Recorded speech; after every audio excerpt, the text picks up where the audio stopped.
3 days before Christmas, my daughter-in-law looked at me and said, "We're celebrating with my mother this year. Stay home, you'll only make things harder." My son heard everything but said nothing. That night, I quietly booked a flight and left before sunrise. They thought they had finally removed the burden from their lives. They had no idea where I went, who I met, or what I discovered while I was gone. But when I returned, the same man they ignored was the one they feared facing. I'll finish this story in a moment. But first, thank you for being here. It means more than you know. Tell me in the comments, where in the world are you watching from, your city, your country? I'd love to know who's part of this dad family revenge family. Some elements of this story are fictional, included for educational purposes. Names and settings are coincidental. The lessons, however, are ones worth carrying with you. The day Tara decided I was no longer worth including, she did it standing in the middle of my own living room, wearing my late wife's favorite color, burgundy. Claire always said burgundy was the color of quiet dignity. Watching Tara smooth the front of that blazer with her perfectly manicured fingers, I thought about how wrong a color could look on the wrong person. "We've made a decision about Christmas," she said. It was December 2024, 3 days before Christmas, and she was not asking, not suggesting, announcing the way a manager addresses someone who cleans the office after hours. "We're spending it at my mother's place in Bend. The whole family will be there." I was sitting in the armchair by the window, the one with the worn armrest where Claire used to rest her hand while we watched the evening news together. I kept my hands folded in my lap the way I had learned to do during 31 years of construction work. Steady hands on a shaking scaffold, steady voice in a dangerous moment. "That sounds like a nice trip," I said. Tara's chin lifted slightly, the way it always did when she expected an argument and didn't get one. "It'll be easier for everyone this way. You understand?" It wasn't a question. I turned to look at Marcus. My son was sitting on the couch, his phone face up on his knee, his eyes somewhere between the screen and the middle distance. He was 38 years old. I had taught him to throw a baseball in the backyard of this house. I had sat outside his college dorm in my truck for 20 minutes the first day I dropped him off because I couldn't make myself drive away. "Marcus," I said quietly, "is this what you want?" He finally looked up. For just a moment, something moved across his face. Not guilt exactly, more like the expression of a man watching a car accident from across the street. Someone who knows he should do something and has already decided he won't. "Tara just wants things to go smoothly, Dad." His voice was careful, scrubbed clean of anything real. "Her mom's place is small. It gets complicated."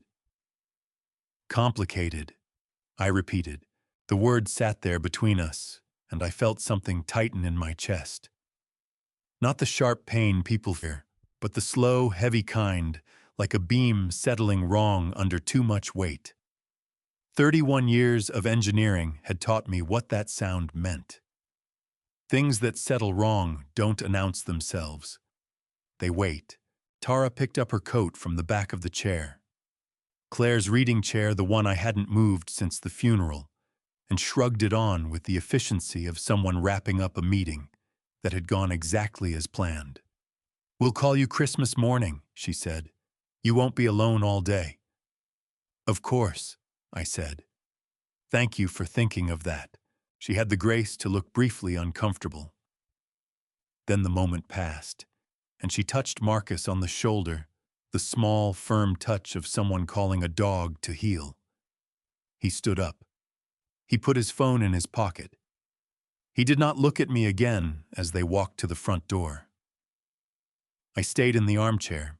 I listened to the sound of their car backing out of the driveway, the crunch of frozen gravel, the soft acceleration, the engine fading down the block. Then the street was quiet, and the house was quiet, and the only sound was the furnace clicking on in the basement, doing its faithful work the same way it had done for 30 years. My throat burned. Not from tears, I was too tired for tears right then. It burned the way it does when you've been breathing cold air too long, and your body is simply registering the temperature honestly. I looked across the room at this bookshelf, at the small wooden box on the third shelf. Claire's box. She had kept it there for years, postcards, ticket stubs, photographs, the small paper records of a life that wanted to remember itself. I had not opened it since the week after she died. I stood up slowly, my knees aching the way they always did in December, and I walked across the room. The box was lighter than I remembered. I carried it back to the armchair, sat down, and held it in my lap without opening it. Outside, the streetlights were coming on. Someone down the block had already put up their Christmas lights, the old-fashioned kind, the big colored bulbs that Claire had always preferred over the white ones everyone seemed to use now. "Ah, the white ones look like a business," she used to say. "The colored ones look like a family."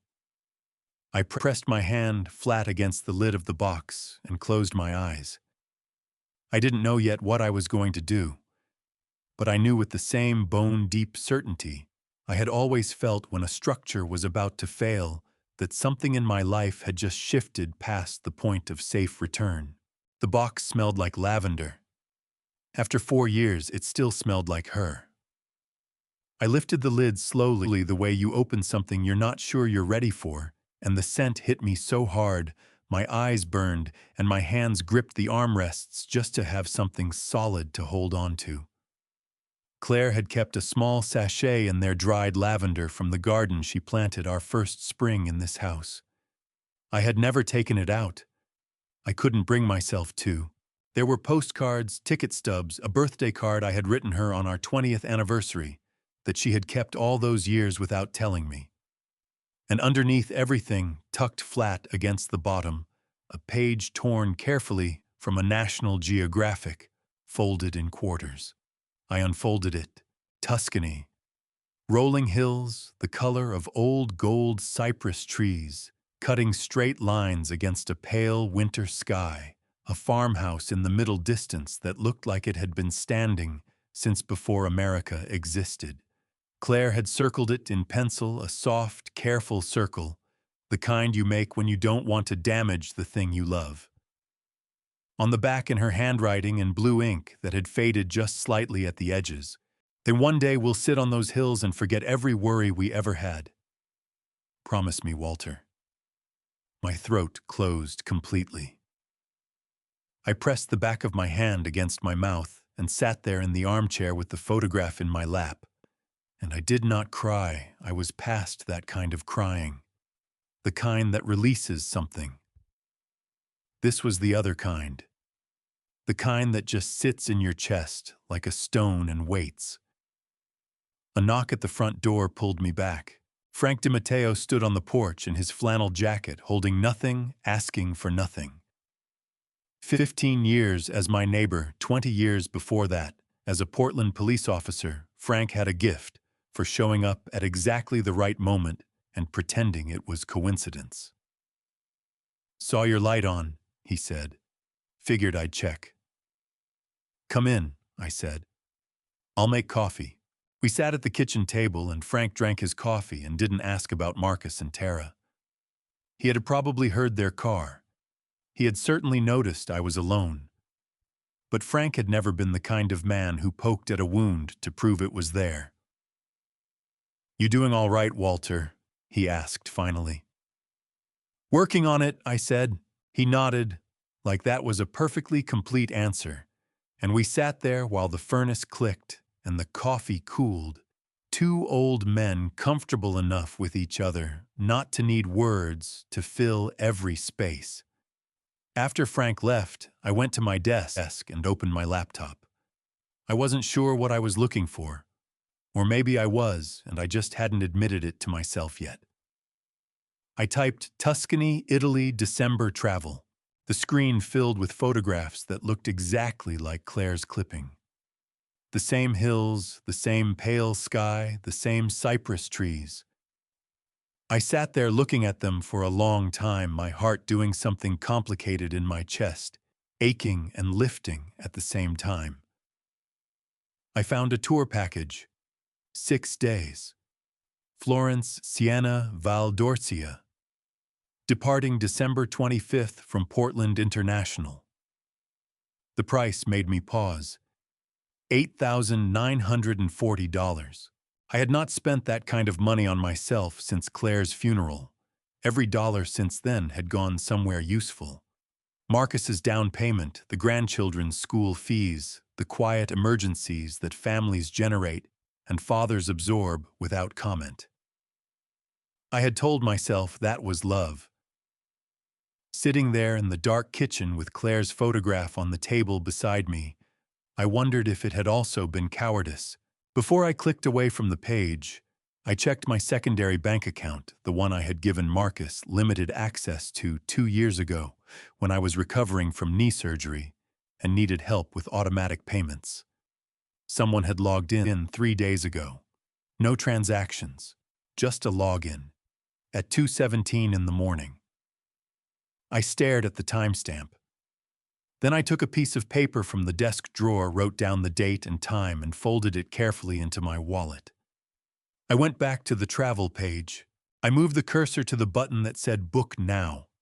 My hand was trembling, not from fear, but from something that felt like the first clear decision I had made in 4 years. I clicked. Christmas morning. 5:30 a.m. Portland was dark and cold and absolutely still. I stood at the living room window with my coat already on and my suitcase by the door, looking out at the street. Every house on the block was dark except for the Hendersons at the corner, where someone had left the porch light on all night. Claire used to do that too, leave the porch light on whenever we were expecting someone home late. Old habit of a woman who believed nobody should arrive anywhere in the dark. I picked up my suitcase and walked out the front door. The cold hit me like a flat hand against the chest, sharp and honest. My breath came out in a long white cloud, and I stopped on the porch steps for a moment, looking at Claire's rose bushes along the front fence. They were bare and frost-covered, just dark stems against the white yard. But I knew every one of them by name, because she had told me every one of them by name. Buff Beauty, Queen of Sweden. The one in the corner she called Old Reliable because it bloomed even in bad years. They'll come back in April, I said out loud to no one to her. Same as always. Then I heard Frank's truck. He pulled up at 5:45, exactly the old Ford F-150 he had driven since his retirement, and he climbed out without any fanfare, took my suitcase from my hand before I could argue, and loaded it into the bed like it was the most ordinary thing in the world. "You eat anything?" he asked. "Coffee," I said. "That's not food, Walter. It's 5:45 in the morning, Frank." He grunted and got behind the wheel. I got in on the passenger side, and we pulled away from the house, and I did not let myself look back. I had decided that before I came outside. No looking back. We drove through empty Portland streets, past closed gas stations and dark storefronts, and one lone coffee shop with its lights on, and a teenager inside mopping the floor with the particular misery of someone working a holiday shift. Frank had the heater going full blast, and a country station playing low on the radio, just enough to keep the silence from getting heavy. "You nervous?" Frank asked somewhere on I-205. "A little," I admitted. "I haven't traveled alone since Claire." "You're not alone," Frank said. "You're just not with anyone you know yet." I looked at him. He was watching the road, both hands on the wheel, completely serious. "That's either very wise or complete nonsense," I said. "Probably both," he said. "I was a cop for 20 years. The line gets blurry." At the departures drop-off, Frank pulled the suitcase from the truck bed and set it on the curb. Then he stuck out his hand, and I shook it, and his grip was firm and warm and said everything neither of us were the type to say out loud. You come back with stories, he said. You hear me? I hear you, I said. I watched him drive away. Then I turned and walked into the terminal. Portland International was busy in the particular way of holiday airports. Families with too much luggage, children wired on excitement, couples moving with the urgent efficiency of people running late. I checked in at the counter, and the agent, a young woman with a Santa hat, tilted at a cheerful angle, printed my boarding pass and said, "Have a wonderful Christmas, sir," with the kind of genuine warmth that made my chest hurt a little because she meant it. At the security line, I put my shoes in the gray bin and my jacket on top and my bag on the belt, and I walked through the scanner, and on the other side I stopped and looked back through the glass. The waiting area on the other side was empty of anyone waiting for me. No one pressing their face to the glass. No one waving. My throat tightened, and I pressed my lips together hard and thought, "This is what you chose, Walter. Keep moving." So I did. Gate C14, window seat. 14A. I settled in and arranged my jacket on my lap and looked out at the tarmac where ground crews in orange vests moved through the pre-dawn dark with quiet purpose, doing their faithful work the same way they did every morning holiday, or not. I reached into my carry-on bag and took out Claire's journal, her handwriting on the first page, neat and unhurried travel notes, places we mean to go. I had packed it without planning to. My hands had simply put it in the bag the night before, knowing something my brain was still catching up to. I held it in both hands and felt the worn cover under my fingers. The seat beside me was empty. I used to hate empty seats. Used to look at them and feel the absence like a physical weight. But sitting there at gate C14 on Christmas morning with Claire's journal in my hands and a boarding pass for Florence, Italy in my pocket, the empty seat looked different. It looked like room. Then the seat creaked, and someone sat down. A woman somewhere in her mid-50s, dark hair shot through with silver, settling in with the calm efficiency of a frequent traveler. She pulled a book from her bag, a thick hardcover about Renaissance architecture, opened it to a dog-eared page and began to read. She settled in, pulled out her book, and glanced briefly at my boarding pass on the armrest. Something shifted in her expression, quick, almost imperceptible, the look of a person who has just recognized a name. She did not say anything. Neither did I. But something about the way she then deliberately did not look at me made the gate feel less empty than it had a moment before. The overhead speaker crackled. "Now boarding flight 2847 with service to Florence, Italy." I stood up. She was on page 47 when the plane reached cruising altitude. I knew because I had glanced over twice not to read, just to register that she was genuinely absorbed, the way people are absorbed in things they actually care about. Not the performative reading you see on planes where someone holds a book open and stares at their phone. She turned pages at the steady pace of someone who had been a serious reader for a long time. The book was about Brunelleschi, the dome of the Florence Cathedral. I had studied that dome in my second year of engineering school, not as architecture, but as a structural problem, how a man in the 15th century solved a physics equation that everyone else said was impossible, using a double-shell design and a herringbone brick pattern that distributed the load in a way nobody had ever thought to try before. I did not mean to say any of that out loud. "He built it without a center scaffold," I said. "Brunelleschi. Everyone said you couldn't construct a dome that size without scaffolding from the ground up. He proved them wrong." The woman looked up from her book. She had sharp, intelligent eyes, the kind that assessed you quickly and filed the result away without making a production of it. "He also kept the construction method secret," she said, without missing a beat. "Never wrote it down. To this day, nobody knows exactly how he did it. Some people think he was protecting the technique, I said. Others think he just didn't trust anyone enough to tell them. Maybe both, she said. The two aren't mutually exclusive. She closed her book on her finger to hold the page. You're an engineer? Was, I said. 31 years. Retired 3 years ago. First time to Italy. First time anywhere in a while. I paused. My wife and I always planned to go. We never made it. Something shifted in her expression. Not pity, which I had learned to dread, but recognition. The particular understanding of someone who knows what it means to have plans that outlasted the person you made them with. I'm Walter, I said. Judith, she said, and we shook hands the way people did before the world decided handshakes were complicated firmly and briefly. And then she reopened her book, and I looked back out the window at 35,000 feet of dark sky.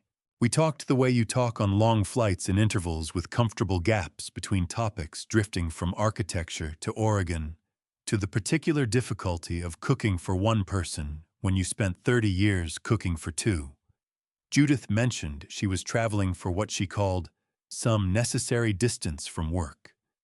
She did not elaborate, and I did not ask. I had spent enough years managing construction crews to know that some people name their problems, and some people carry them quietly, and both approaches deserved respect. Somewhere over the Atlantic, I told her about Claire. I had not planned to, but Judith asked what had brought me to Italy specifically, and I found myself taking the folded photograph from Claire's journal and handing it across without quite deciding to. Judith took it carefully, the way you handle something that clearly matters to someone, and looked at it for a long moment. She circled it in pencil, Judith said. She never used pen on things she loved, I said, and my voice came out rougher than I intended, scraping against something raw in my chest. Said pen was too permanent. Pencil meant you could change your mind. She never wanted to damage anything she cared about. Judith looked at the photograph a moment longer. Then she turned it over and read Claire's handwriting on the back, and when she looked up, her eyes were steady and serious and kind. You're not just taking a trip, Walter, she said quietly. You're keeping a promise. The words hit me somewhere behind the sternum with a force that made my eyes sting and my jaw tighten and my hands press flat against my knees. I looked out the window so she wouldn't see my face do what it was doing, and I breathed slowly through my nose until the feeling passed enough to be manageable. I suppose I am, I said finally. And then I hope Italy treats you well, she said, and opened her book again. I held Claire's photograph in both hands for a long time after that. Outside the window, the sky had begun to lighten at the edges, that first thin gray line that appears hours before actual sunrise. The sky's way of warning you that morning is coming, whether you're ready or not. I slipped the photograph back into Claire's journal. I closed my eyes. For the first time in 4 years, the darkness behind my eyelids felt like rest instead of loss. Florence in December smelled like wood smoke and espresso, and something older than both stone, maybe the particular cold exhale of buildings that had been standing since before the United States existed as an idea. I stepped out of the hotel at 8:15 in the morning with no map and no plan, which was so unlike me that I stood on the front steps for a full 30 seconds, just adjusting to the feeling. 31 years of construction work meant 31 years of knowing exactly where I was supposed to be and when. Schedules, site plans, checklists. I had built my entire professional life on the premise that uncertainty was a problem to be solved before it caused damage. But Claire had always loved walking without a destination. Shedila, you find the best things when you're not looking for anything, she used to tell me, and I used to smile and think she was being romantic about something that was really just inefficient. standing on the steps of a hotel in Florence on the day after Christmas, with the whole city laid out in front of me, and nowhere specific to be. I thought that maybe she had been right, and I had been wrong, which was not an unusual conclusion when I thought about Claire. I walked toward the river. The Ponte Vecchio was quieter than I expected. A few early tourists, some locals moving with the purposeful stride of people who lived here, and found nothing remarkable about living somewhere remarkable. I stopped in the middle of the bridge and looked down at the Arno, dark green and slow-moving, and felt something loosen slightly in my chest, the way a joint releases when you stop fighting it. I had been holding myself very tightly for 4 years. It occurred to me standing on that bridge that I might have forgotten how to stop. I found Carlo's cafe by accident, which felt appropriate given the morning's theme. It sat between an antique map shop and a leather goods store on a narrow street 2 blocks from the Uffizi, with 4 small tables outside and a hand-lettered sign above the door that said, Benedetti Dal, 1987, since 1987. The same year Claire and I got married. I went in and ordered an espresso at the counter, and the man behind it was short and broad-shouldered, with a white apron and the kind of face that had spent decades being interested in other people. American, he said, sliding the espresso across. That obvious, I said. The shoes, he said cheerfully. Americans always have very serious shoes. I am Carlo. Walter, I said. These are work boots. Retired work boots, he said, looking down. But still very committed. He smiled like this was the funniest thing either of us had said all week. I found myself smiling back before I knew I was doing it. I asked him if he lived in. It came out more directly than I intended, but Carlo did not seem offended. He leaned on the counter with both forearms and considered the question with genuine seriousness. Since my wife passed, yes, he said. 8 years now. My children are in Milan and Rome. They call. They visit at Easter. He tilted his head. You... 4 years, I said. He nodded slowly, the nod of someone doing arithmetic he already knew the answer to. My father, he said after a moment, had the same situation. My mother went first, and he was alone for 11 years. My brothers and I. He paused and looked down at the counter. We did not always do right by him. There were things we wanted. Money, property, things that seemed important at the time. His jaw tightened briefly. He found out eventually. Too late to change much, but he found out. I looked at him carefully. What did he do? Carlo looked up. His eyes were sharp and dark and completely serious. He made sure we understood what we had lost, he said quietly. Not what he had lost. What we had lost. There is a difference. I held that thought for a long moment, turning it over like a stone to examine what was underneath. I think I understand that distinction, I said. Good, Carlo said, and straightened up and wiped the counter with his cloth, the subject apparently concluded to his satisfaction. You want another espresso on the house. You look like a man who could use 2. I laughed. Actually laughed the real kind, the kind that comes from somewhere below the chest, rather than just from the throat. It startled me so much that I laughed again. Carlo grinned like he had won something. That afternoon, I ran into Judith in front of the Uffizi gallery. She was standing on the steps with a museum map that the wind was aggressively trying to take from her, and when she saw me, she held it up and said, "Don't say a word." The wind started it. I wasn't going to say anything, I said. You were thinking it. Loudly, I admitted.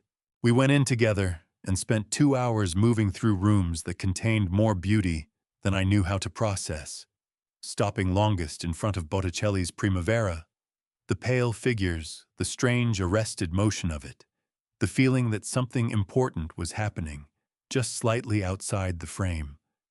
Judith knew the mythology.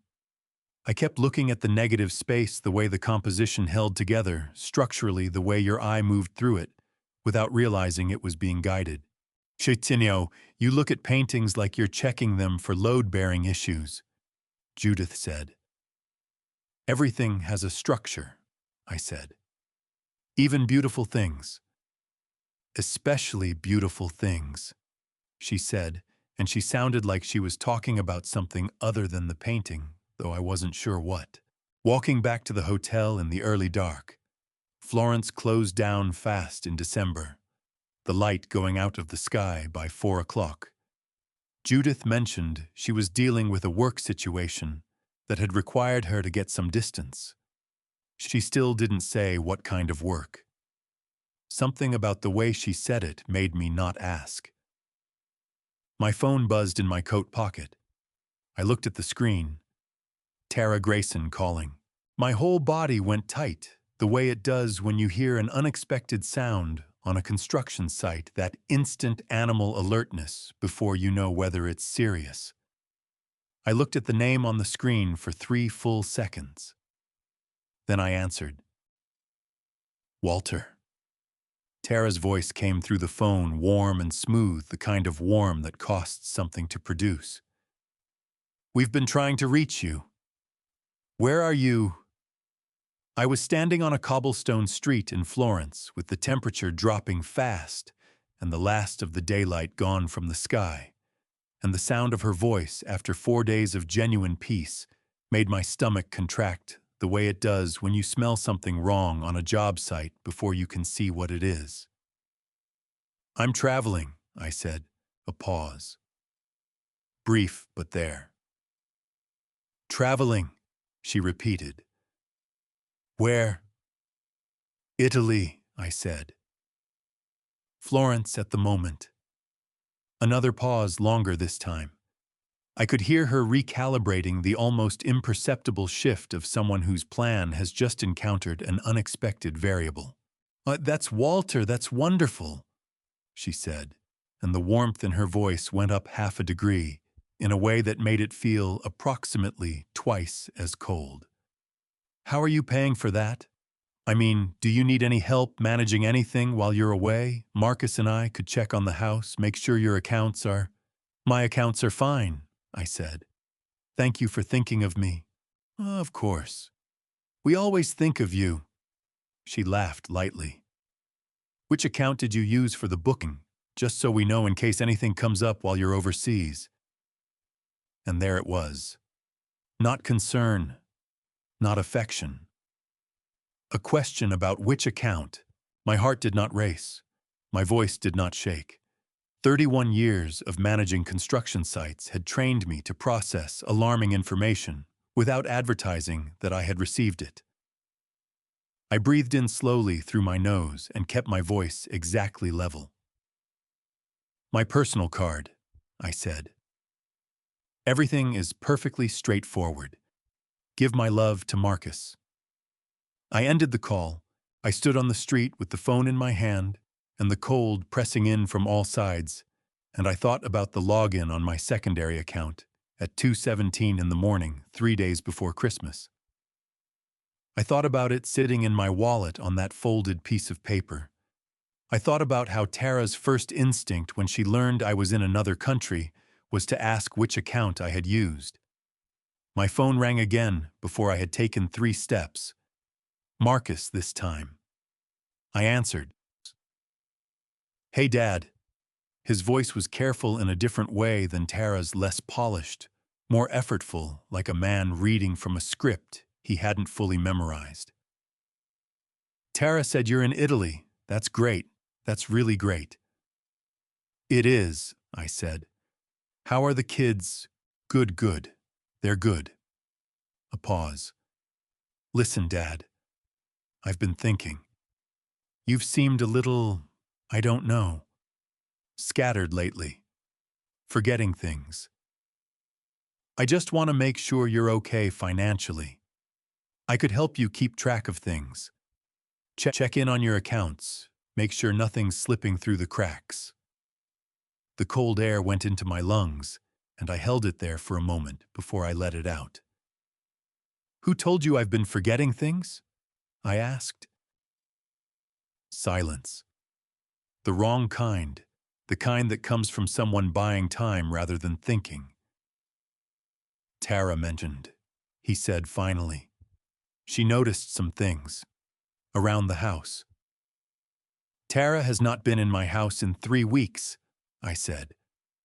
My voice was still level. I was proud of that. And I have not forgotten a single bill payment or appointment in the past year. My doctor will confirm that if you need confirmation. Dad, I didn't mean... I know what you meant, Marcus. I paused. I love you. I'll call when I'm back. I ended the call. Judith was waiting at the corner where we had agreed to meet for dinner, her coat collar turned up against the wind, and she read my face the way experienced people read situations quickly, without making a show of it. Bad news, she said. I don't know yet, I said honestly. My daughter-in-law called to ask which bank account I used to pay for this trip. My son called 30 seconds later to tell me I've been forgetting things. Judith did not react immediately. She looked at me for a long moment with those sharp, assessing eyes, and I could see her doing something careful and deliberate behind them. Does your son have access to any of your accounts? She said. A secondary account, I said. I gave him limited access 2 years ago when I had knee surgery, for bill payments. Insurance policies, she said. Property documents, power of attorney. Each question landed with increasing weight, like a structure being tested load by load. I have a life insurance policy, I said slowly, and my house is in my name alone. I never set up a power of attorney because I never thought. I stopped. Judith reached into the inside pocket of her coat and took out a business card. She held it out. I took it. The card was cream-colored, heavy stock, simple font. Judith Harmon, Chairman, Harmon Capital Group. The ground did not move. My legs did not go weak. But something happened in my chest, a slow, seismic shift, like a foundation settling under unexpected weight, because Harmon Capital Group was the company where Marcus had worked for 6 years as a regional manager. It was the company where Tara ran the client benefits and insurance processing division. I looked up from the card. Judith's expression was serious and steady and completely without apology. I didn't plan to talk about work on this trip, she said. But the questions your son asked you, they don't sit right with me, Walter. They don't sit right at all. My hand tightened around the card until I could feel the edges pressing into my fingers. What are they doing? I said. My voice came out lower than I intended, rougher, scraping against something in my throat that felt like the first warning sign of real fear. I don't know yet, Judith said. But when you get home, check everything. Bank accounts, insurance policies, power of attorney documents, property records, every single thing. She held my gaze without flinching. And don't tell them you're looking. The wind came down the narrow street and pushed against us both, cold and insistent, and Florence glittered around us like nothing in the world was wrong. I looked down at the business card in my hand. Then I looked back up at Judith. All right, I said. Siena was the most beautiful place I had ever been, and I spent most of it thinking about Portland. That was the honest truth of it. We drove out from Florence on the morning of the 28th, Judith navigating and me behind the wheel of the smallest rental car I had ever attempted to operate, and the Tuscan countryside opened up around us like something from a painting. Those rolling hills, the color of dried wheat, the cypress trees standing in straight dark lines against a sky so pale it was almost white. the farmhouses sitting in the middle distance exactly the way they appeared in Claire's photograph. "You've gone quiet," Judith said somewhere on the SP-146. "I'm driving," I said. "You've been quiet since Florence," she said. "And you drive like you're calculating something." She was not wrong. I had been running numbers in my head since the night before, not financial figures, but a different kind of accounting. The login on my secondary account at 2:17 in the morning. Tara's first question had been which account. Marcus claiming I forgot things when I had not forgotten a single thing. 3 data points that individually meant nothing and together meant something I did not want to name yet.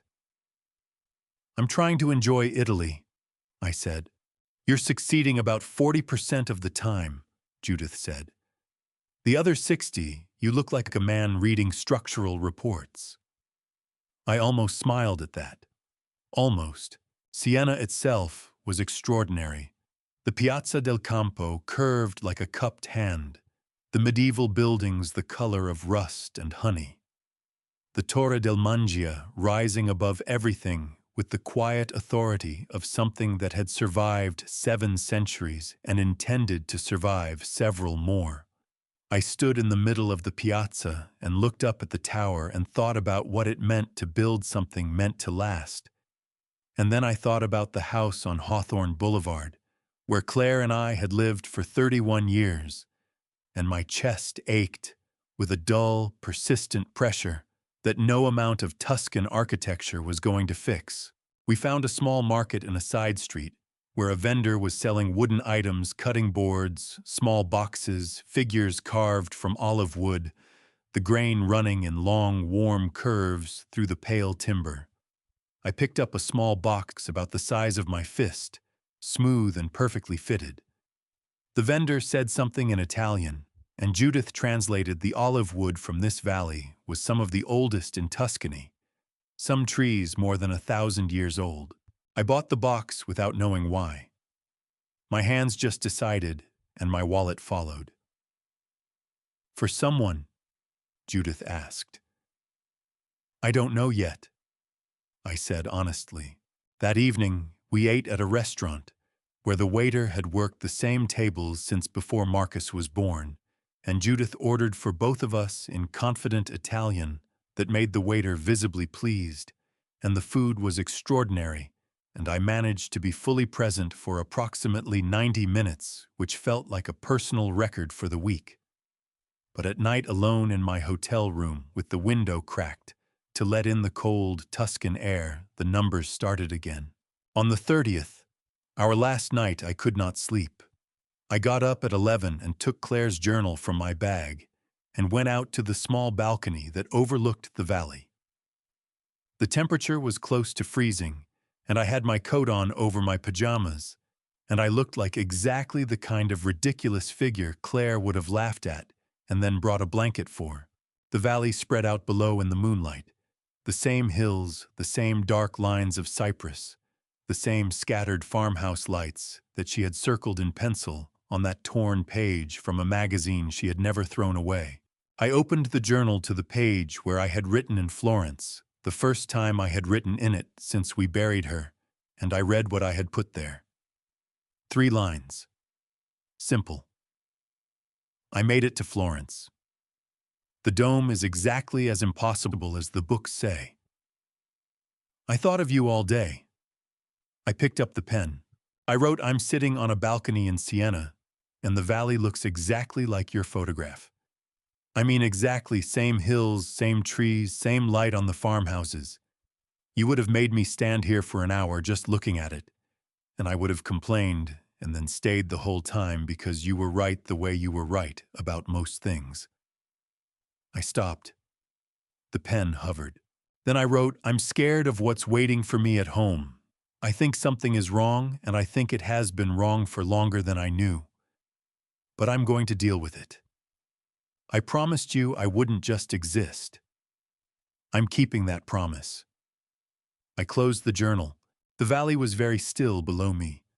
A light went out in one of the distant farmhouses, and then there was just the moonlight and the cold and the dark shapes of cypress trees, standing at attention against the sky, patient and unchanged, the way they had been standing since before any of us arrived, and would be standing long after we were gone. I pressed my hand flat against the cover of Claire's journal and felt the worn leather under my palm. "I'm going anyway," I said out loud to the valley, to the trees, to her. "Whatever it is, I'm going anyway." In the morning, Judith knocked on my door at 7:30. "Ready?" she said. "Yes," I said. And I was surprised to find that I meant it. At the Florence airport at 6 in the morning, Judith and I waited at adjacent departure gates, her flight to London first, mine to Portland, 40 minutes later. She shook my hand the way she had on the plane, firmly and briefly, and looked at me with those sharp eyes that never missed much. "Call me the moment you've looked at everything," she said.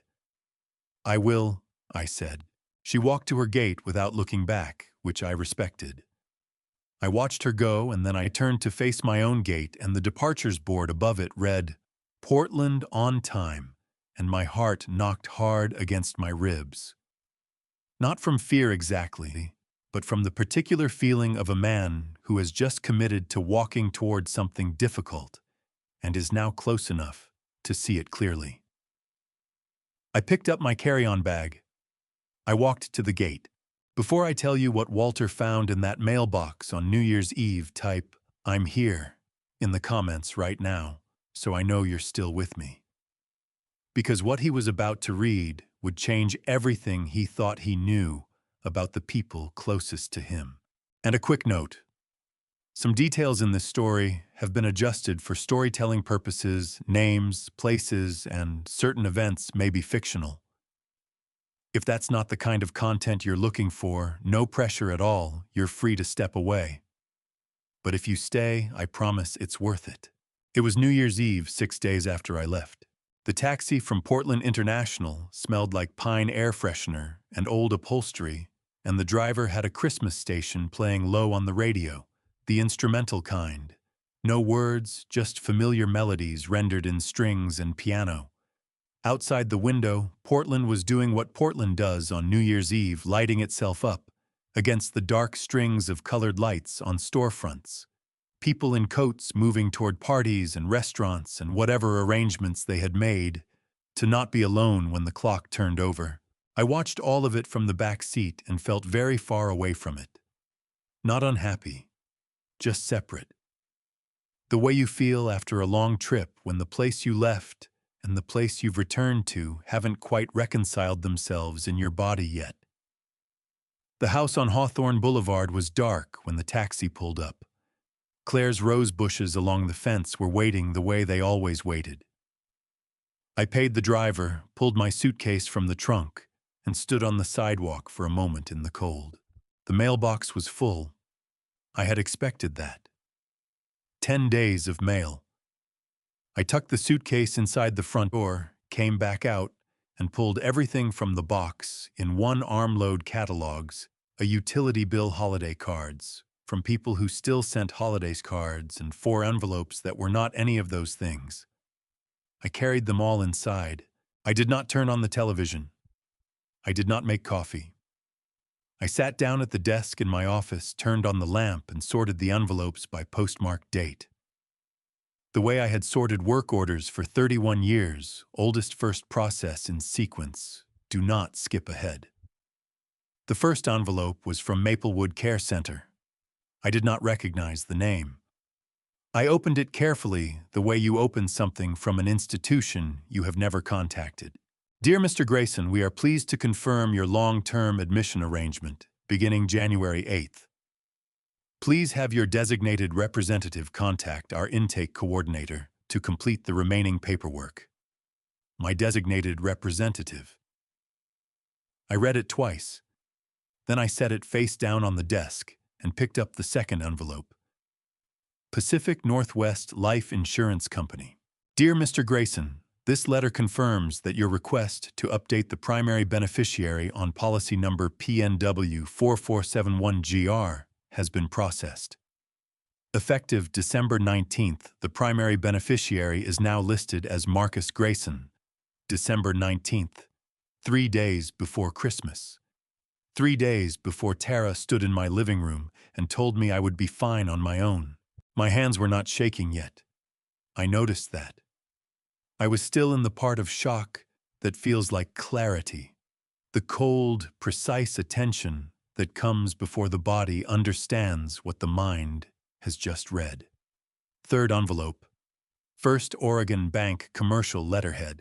Dear Mr. Grayson, this letter confirms the disbursement of a cash value loan in the amount of $350,000 from your whole life insurance policy per the request submitted December 14th.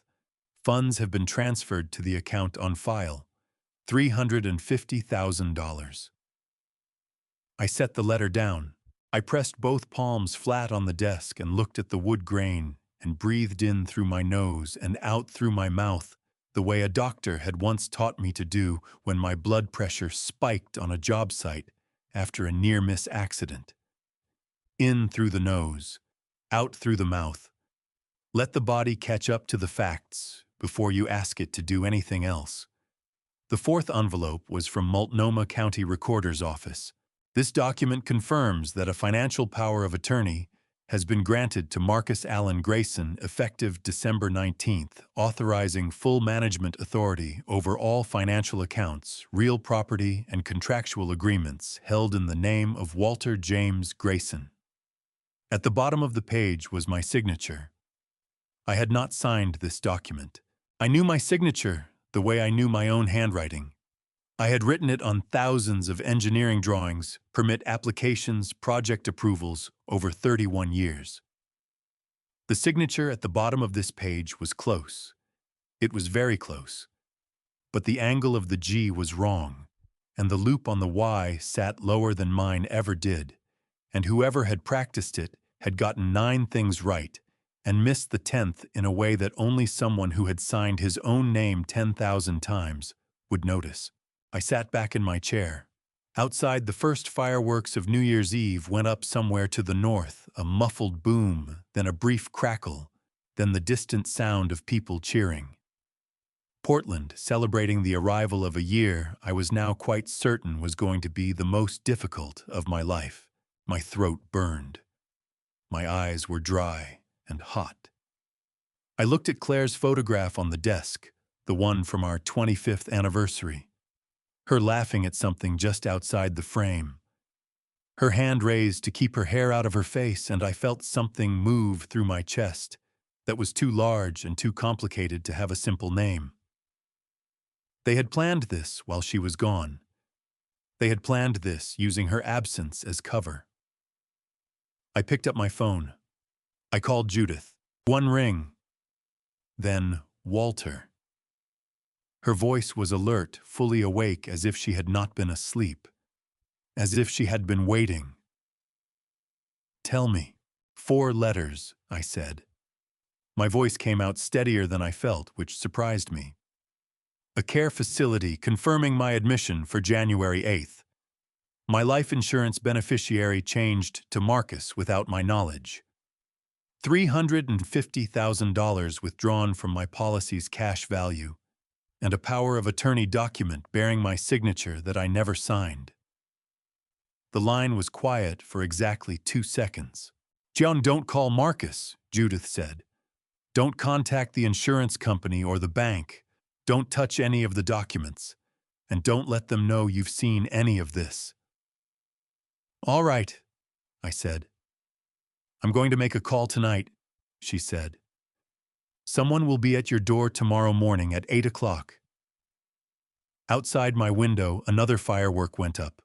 Then another. The new year arriving right on schedule, indifferent to everything I had just read. I sat at my desk with 4 letters in front of me and Claire's photograph at my right hand, and I did not move for a very long time. He knocked at exactly 8 o'clock. Not 8:01. Not 7:59. 8 o'clock on the nose, which told me something about him before I even opened the door. Raymond Cole was 45 years old, medium height, with the kind of posture that comes from decades of standing in front of judges and refusing to be the person who looks away first. He wore a dark suit on New Year's Day without any apparent self-consciousness about it. Carried a black leather briefcase that was thick enough to suggest he had been working since before he arrived, and shook my hand with the firm, brief grip of someone who understood that a handshake was a statement, not a pleasantry. "Mr. Grayson," he said. "I'm Raymond Cole. Judith asked me to come. May I come in?" I had made coffee. I had not slept. We sat at the kitchen table, the 4 letters arranged in the center between us, and Raymond opened his briefcase and took out a legal pad and a pen, and looked at the letters the way a doctor looks at test results, not surprised exactly, but measuring the distance between what he hoped and what he found. "Walk me through when you first noticed something was wrong," he said. I told him about the login on the secondary account at 2:17 in the morning. I took the folded piece of paper from my wallet, the note I had written 10 days ago in Florence, and put it on the table. Raymond looked at it without touching it and wrote something on his legal pad. Then I told him about Tara's phone call, Marcus's phone call, the questions about which account, the claim that I had been forgetting things.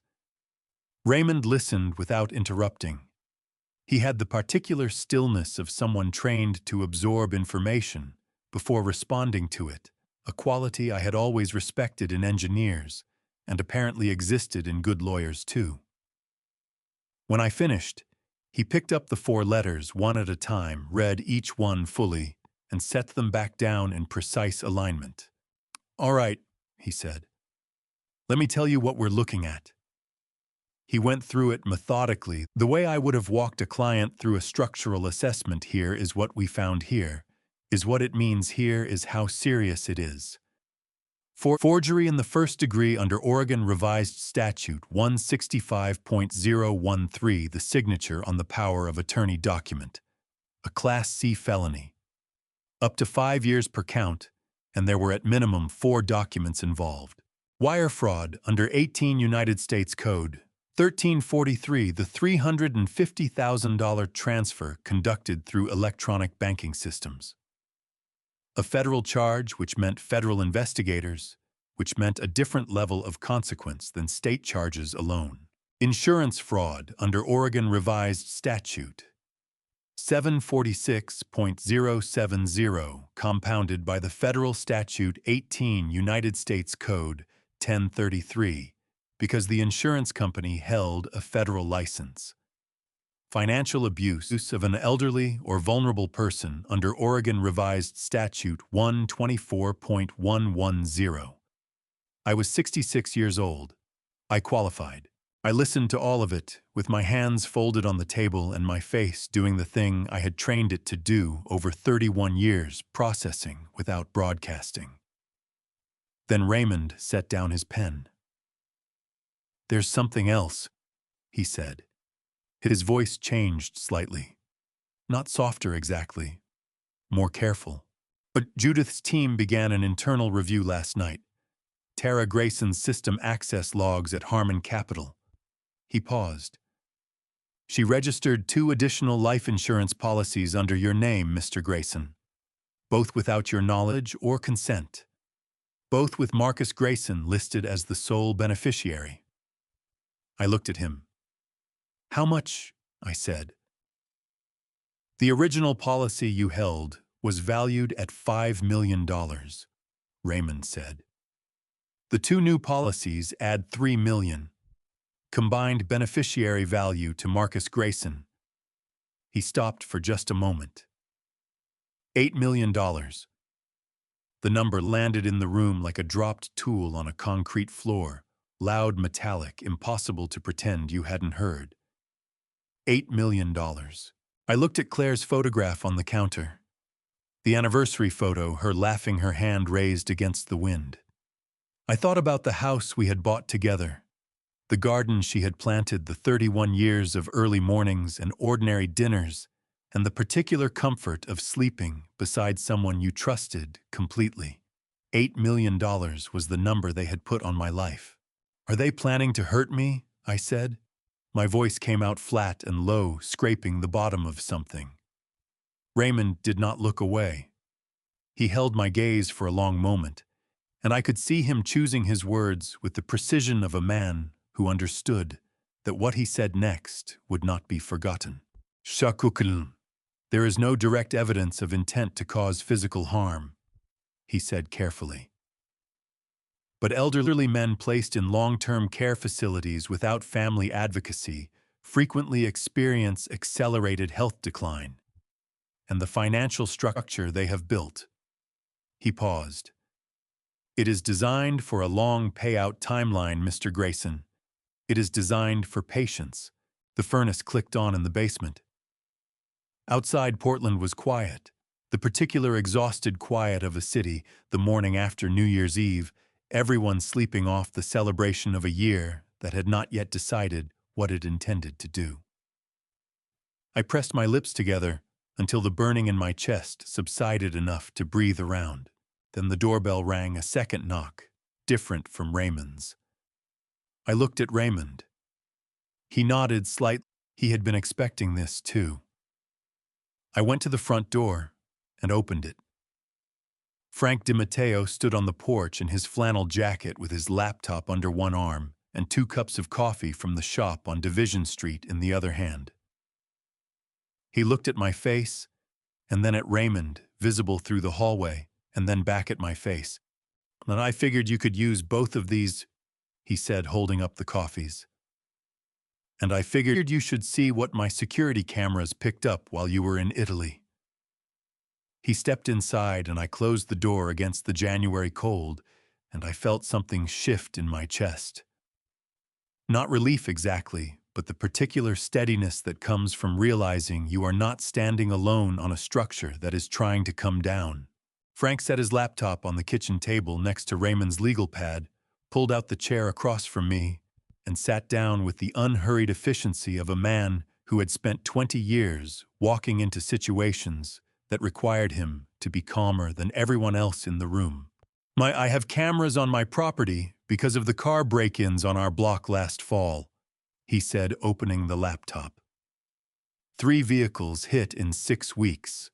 I put up 4 cameras, front porch, driveway, side yard, and 1 that covers the street and the front of your house. He looked at me directly.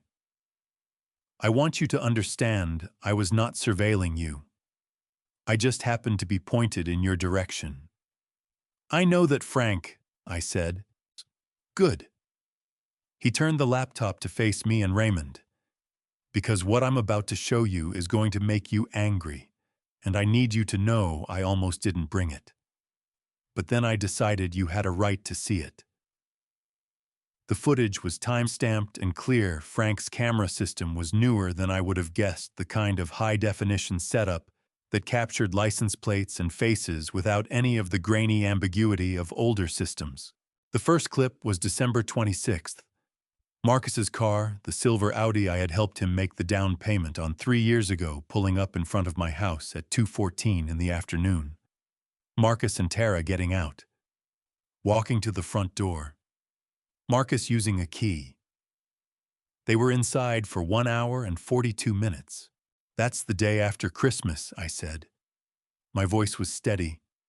My hands flat on the table were not entirely steady. I pressed them harder against the wood to stop the trembling. "I was in Florence." "Yes," Frank said. He played the next clip. December 28th, 11:23 at night. The same silver Audi. This time only Tara got out. She went to the front door, unlocked it, and went inside. The light in my office window came on within 2 minutes of her entering the house. The light stayed on for 1 hour and 47 minutes. I looked at that lit window on the screen, my office window, my desk, my files, and felt a cold fury move through me that was completely different from the hot, disorganized anger I might have expected. This was colder, more structural. The kind of anger that does not shout, but instead begins very quietly organizing itself into something useful. Now that's where I keep everything, I said. Engineering files, financial records, the original copies of my insurance documents. I figured, Frank said. There are 4 more visits after that one, all while you were in Italy. He paused. The last one is December 30th, both of them 9:45 in the morning. They were inside for 2 hours and 11 minutes. Raymond had been writing on his legal pad throughout. He did not look up. Were any of these visits during hours when a neighbor might reasonably expect the homeowner to be present? None of them, Frank said. Always when Walter's car wasn't in the driveway. They knew his schedule, Raymond said. It was not a question. Or they checked, Frank said. Either way, they were careful. I pushed back from the table and stood up because I needed to be standing. My chest felt too tight for sitting. I walked to the kitchen window and looked out at the backyard, the bare rose bushes, the frost-covered grass the birdbath Claire had insisted on putting in the corner, that I had always thought was unnecessary and had filled faithfully every spring since she died. They went through my files, I said to the window, to the yard, to no one in particular. While I was sitting on a balcony in Siena writing in her journal, they were in this house going through her filing cabinet. Walter. Frank's voice was quiet and careful. There's one more thing. I turned around. He had pulled up a still image from the December 28th footage, Tara walking from my front door to her car at 1:10 in the morning, carrying something under her arm. A stack of papers or a folder, thick enough to be significant. My phone rang. Judith. I answered immediately. I just saw Frank's camera footage, I said. Good, she said. Then what I'm about to tell you will make more sense. Her voice had the particular quality it carried when she was reporting facts she found personally distasteful. One of my staff members came to me this morning. Her name is Lena Miller. She works in Tara's division, has for 3 years. A brief pause. Lena told me that 2 weeks ago she came back to the office late to pick up something she had forgotten. She found Tara at the printer at 2:17 in the morning. Printing what? I said. Client files, Judith said. Senior client files specifically. Lena counted the pages going through this printer. More than 120 pages. She didn't say anything at the time, because Tara was her direct supervisor, and she didn't know what she was looking at. Another pause, shorter. She came to me this morning because her grandmother received a letter last week from an insurance company she had never contacted, confirming a policy change she never requested. The kitchen felt very still, suddenly, the way a construction site goes still in the seconds before something gives way. Lena's grandmother, I said slowly, is one of our senior clients, Judith said. Walter, Tara didn't only do this to you. Lena's grandmother is the one we know about so far. We are still reviewing the access logs. I looked at Raymond. He had stopped writing and was looking at me with the steady, focused expression of someone recalculating the scope of a problem. How many? I said into the phone. We don't have a final number yet, Judith said. But the access logs show Tara entered senior client files 47 times in the past 2 months. Not all of them will have been targeted the way you were, but some of them. She stopped. We're working through it tonight.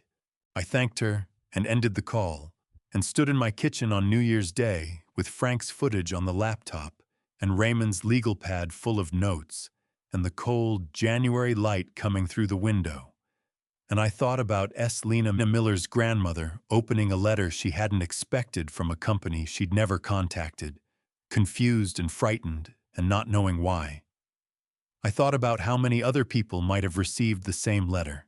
My Raymond, I said. Whatever we do it right. Not just for me. Raymond looked up from his legal pad. Something shifted in his expression. Not surprise exactly, but the particular acknowledgement of a man recognizing that his client had just made the thing considerably larger and more important than a personal grievance.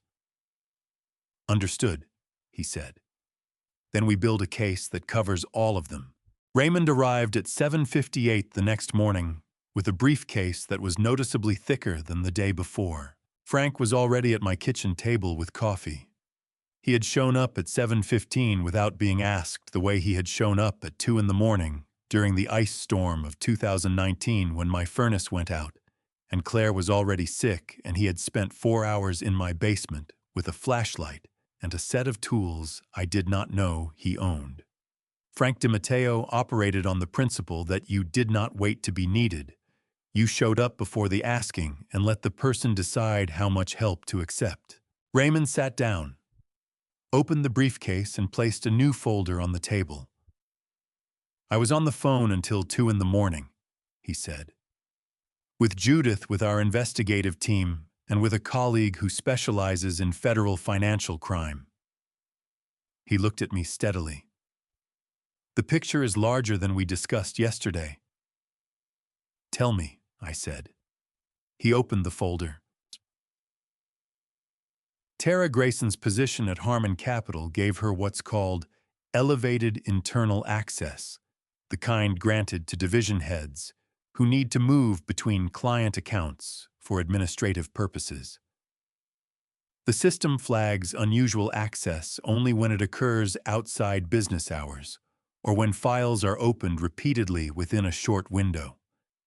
Raymond tapped the page in front of him. She was careful. She spaced her access out. She stayed within the parameters that would not automatically trigger an alert. "Except for the night Lena saw her," I said. "Except for that night," Raymond confirmed. 2:17 in the morning is outside the system's threshold. That access was flagged internally, but the flag went to Tara's own supervisor queue because of her elevated permissions. She would have cleared it herself before anyone else saw it. He paused. "Except she didn't know Lena was still in the building." Frank leaned forward with both forearms on the table. "How many people are we talking about?" Raymond turned to Paige. "Judith's team completed the access audit at 4 this morning. Tara entered senior client files 47 times over the past 2 months. Of those 47 sessions, 11 involved clients where she subsequently took action policy inquiries, beneficiary update requests, or what appears to be preliminary groundwork for the kind of scheme she ran against Walter. 11. The number sat in the room with a weight that the earlier numbers had not quite carried. $350,000 was a number about money. $8 million was a number about intent. 11 people was a number about character, about what kind of person looks at a list of elderly clients and sees not people but opportunities and works through them one at a time, with patience and method, the way a person works through a to-do list. "Are they aware?" I asked. "The other 11. Some may have received correspondence they haven't understood yet," Raymond said. "Others may not have reached that stage. Judith has a team contacting each of them today."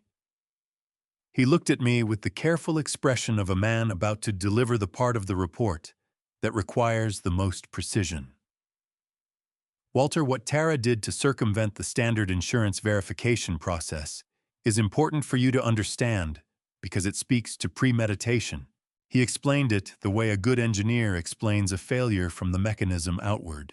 Tara's role in the client benefits division gave her the ability to submit what the company called internal administrative updates, changes to policy records that under normal circumstances required supervisor approval before taking effect.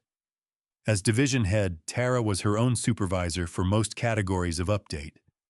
She had used that position to submit beneficiary changes and new policy applications as administrative corrections, rather than client-initiated requests, which bypassed the standard process that would have required a client's signature, verified by an independent notary.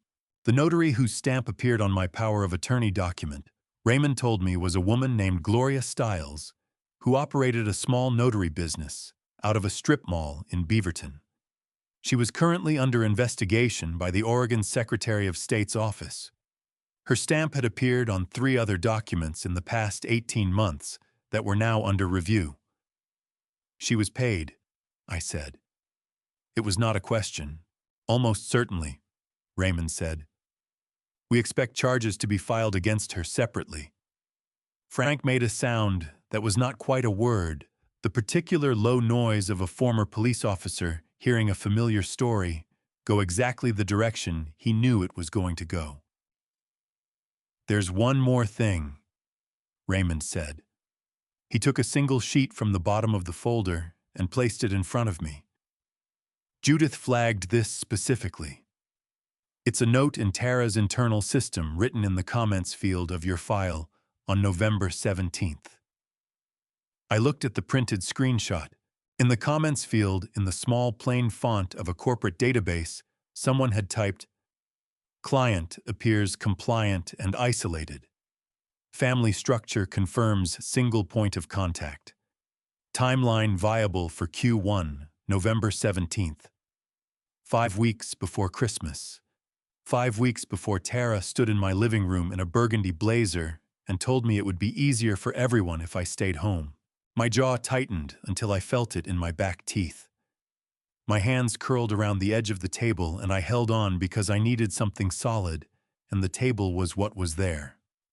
The fury from yesterday, the cold structural kind, sharpened into something with more specific edges, the kind of anger that knows exactly what it is and exactly where it is pointed.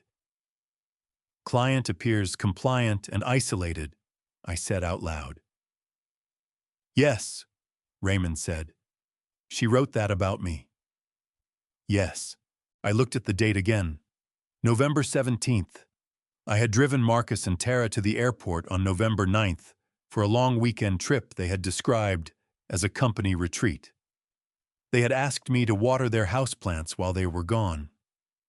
I had driven 40 minutes each way to water their plants on November 10th and November 12th. 8 days later, Tara had typed "Client appears compliant and isolated" into my file. Raymond, I said, and my voice came out very controlled, which took more effort than it should have. What do I need to do? Raymond straightened the papers in front of him with precise, deliberate movements. I've been in contact with Judge Patricia Weld, he said. She handles financial crime cases in Multnomah County. I've worked with her on 3 previous elder fraud cases, and she moves quickly when the evidence warrants it. He looked at me. The evidence warrants it. I'll be filing for an emergency asset freeze tomorrow morning. That will automatically block the property sale scheduled for January 15th and prevent any further movement of funds. And Marcus and Tara, I said. That depends on what happens next, Raymond said. We have documentation. We have system logs. We have a cooperating witness in S. Lena Miller and a notary under separate investigation. He paused. But the strongest evidence we can get is them doing it themselves on camera, believing they have already won. Frank looked up from his coffee. A trap, he said. A trap, Raymond agreed. I looked at the screenshot on the table. Client appears compliant and isolated. I thought about Tara's smile.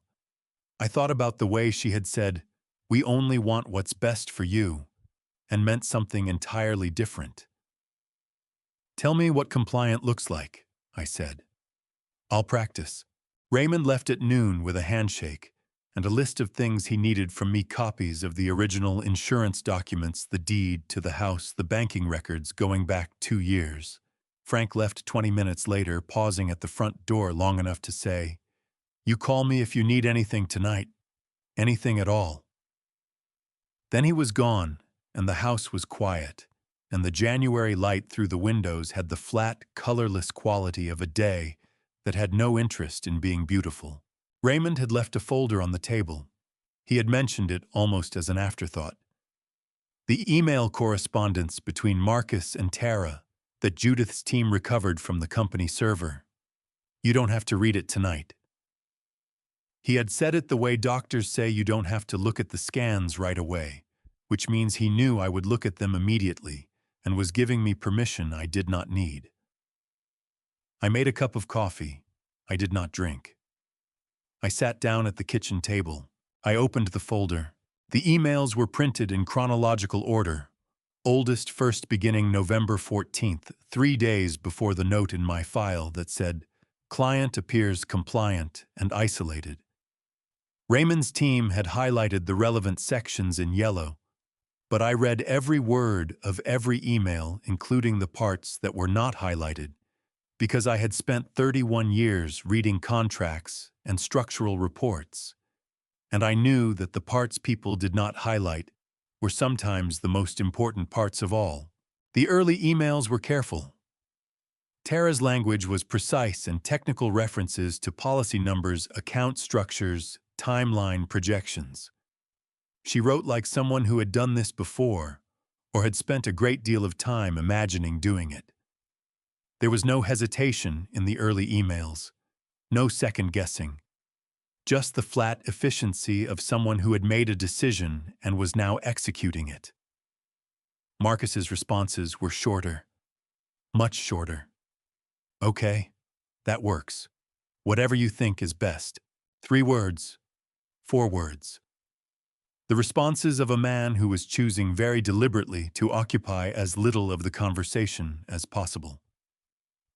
I recognized the strategy, because I had seen it on job sites, the worker who stands just far enough from the problem that he can claim he did not know while standing close enough to benefit when it resolves. Then I found the email dated December 3rd, sent at 11:43 in the evening. The subject line was January timeline.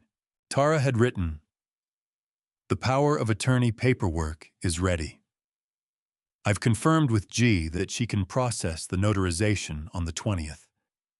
Once that's filed, we move on the insurance transfers and the property listing simultaneously. I want this buttoned up before he gets back from wherever he decides to spend the holiday." Marcus had replied 4 minutes later. "What if he pushes back? Tara, he won't. He never does. That's been the pattern for 4 years. He accommodates. He adjusts. He makes things easy for everyone else. He'll do what he always does. Marcus. And if he figures it out, Tara, he's not going to figure it out. He's a 66-year-old man living alone who thinks his son checks in because he cares. Just say he's losing his mind if it comes to that. No one believes a confused old man over a professional couple with documented concerns about his cognitive state. We have the call to his doctor on record. Then Marcus's final reply in that thread sent at 11:59. I read that line 3 times. I don't want to know too much about the specifics. I set the page down on the table and pressed both hands flat against my thighs because my hands were shaking now. Not the fine tremor of cold or tiredness, but the deep, involuntary shaking of a body responding to something the mind had not yet fully processed. I breathed in through my nose, out through my mouth, in, out. My son had written those words at 11:59 on a Tuesday night in December from the house I had helped him buy, while I was probably asleep in the bedroom of the house where I had lived for 31 years, on the street where I had raised him in the city, where I had built every structure of our shared life. I don't want to know too much about the specifics. Not this is wrong. Not I won't do this. Not even the weak and insufficient I'm not sure about this. Just don't tell me the details so that when the time comes, I can say I didn't know. I stood up from the table because I could not sit anymore. I walked to the counter and picked up Claire's photograph, the anniversary photo, her laughing, her hand raised against the wind, her whole face bright with the particular happiness of someone who does not know she is being photographed and is just genuinely, completely herself. He wrote it at 11:59 at night. I said out loud to her, to the empty kitchen, to whatever remained of the woman who had loved that boy from the moment he existed. My voice broke on the last word in a way I had not expected, cracking open down the middle like green wood. He was in his house that we helped them buy, and he wrote that he didn't want to know. I pressed the photograph against my chest and stood at the kitchen counter and let the grief and fury and love and loss run through me all at once, because there was nothing else to do with it. No way to separate the strands. No engineering solution to the problem of loving someone who had chosen to become someone you did not recognize. After a while, I don't know how long the kitchen had gotten darker, I put the photograph back on the counter. I looked at it for a long moment, then I looked at the folder. I thought about Lena Miller's grandmother opening a letter she didn't understand. I thought about 10 other people somewhere in Portland who had trusted the wrong institution with their most private financial information and did not yet know what that trust had cost them. I thought about what Carlo had said in Florence about his father, about the difference between what a father loses and what the children lose. I understood it now in a way I hadn't then. I picked up my phone and called Frank. "I'm ready," I said when he answered. "I want to talk about the cameras." Frank was at my door at 7 in the morning, with a duffel bag over one shoulder, and the expression of a man who had slept 4 hours and considered that adequate. "Raymond's on his way," he said, stepping inside. "I called him after you called me last night. Figured we might as well do this all at once." He unzipped the duffel bag on the kitchen table. Inside were 2 small cameras, wireless, no larger than a smoke detector, matte black, and a tangle of cables connected to a portable recording unit the size of a paperback book. "From my nephew," Frank said when he saw me looking. "He does security installations. I told him I needed to borrow some equipment for a personal project, and he didn't ask questions, which is why he's my favorite nephew." Raymond arrived at 8:15 with coffee and a legal pad, already half filled with notes. From what I gathered, had been a very productive early morning. He sat down, looked at Frank's equipment on the table, and nodded once with the expression of a man confirming something he had already planned for.